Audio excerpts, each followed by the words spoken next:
Leaves will soon grow from the bareness of trees and all. Hi mga kalagaw, for today's video, katuan naton ang sikat nga kahoy nga makita diri sa Hinigaran nga ginatawag nila nga pink trumpet tree or sakura tree. Ang ini nga kahoy nga nagabulak sang mala sakura o cherry blossom, nabantog siya kay tungod kung makita mo ni siya makahambal kagid nga mala cherry blossom gidyang iya nga itsura. Pero aray lang ni sa Negros, do feeling mo sa iban nga lugar nga do sa ara ka lang sa Japan na. Ara balay feeling mo ara ka lang sa Japan na or Korea. Miski aray lang din sa Negros bla pero Japan vibe bla. So amo ni ang alagyan gali sang pagto dito sa sakura tree nga ginatawag nila. May alagyan man na di motor pero may aragid to ya alagyan sa piyak nga lapad nga pwede sa lakyan.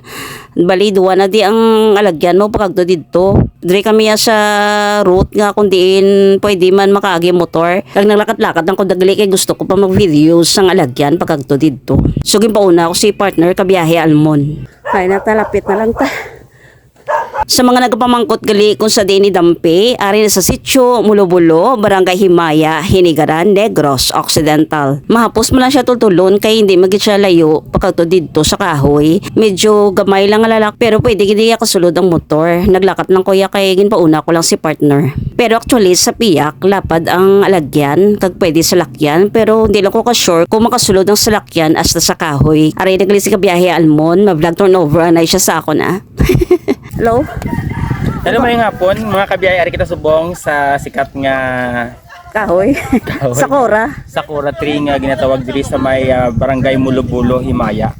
Ano sa banta nyo mga kalagaw nga naging sikat ini nga kahoy sa Hinigaran? Kung may nabalaan ka mo, pwede nyo i-comment sa idalom. Kung ako pamangkoton para sa akon, feeling ko naging sikat ini nga kahoy sa Hinigaran. Kay tungod pinasahi siya. Kag talagsa ka lang makakita sa amuni klase nga kahoy nga puno siya sang pink nga bulak. Kakatahom gid siya sa actual. Kag kung makita mo ni sa actual, makahambal ka gid nga mala cherry blossom gid siya. Ari gini ang ginpamulot ko sa idalom sang kahoy kay nagaklahulog ni siya. Pink ko.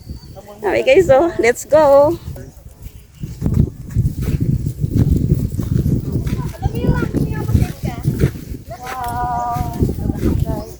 Ariyo nagaprepara na ko ni isang video nga pagkahimuon ko. Actually, tanan ko nga mga content nga ginahimo on the spot man na siya. Wala man na sang natawag nga script or preparation. Pero syempre nagapangita matasang manami bala nga anggulo nga makakuha matasang manami nga mga video, ka pictures. Syempre gusto ko man nga arab lang ma-feel yung man nga daw ari makamo sa ini nga lugar. Dagadamon adi nagakagto ka pictorial. Oh to busy yung pictorial oh. No, busy sila. Kagto na kabudi ka mag-pictorial man. Sabi ko sa Japan lang may sakura tree, may ari man digali sa sitio Mulobulo, Barangay Himaya. Diri lang ni sa Hinigaran. Leaves will soon grow from the bareness of trees and all will be alright in time. From waves over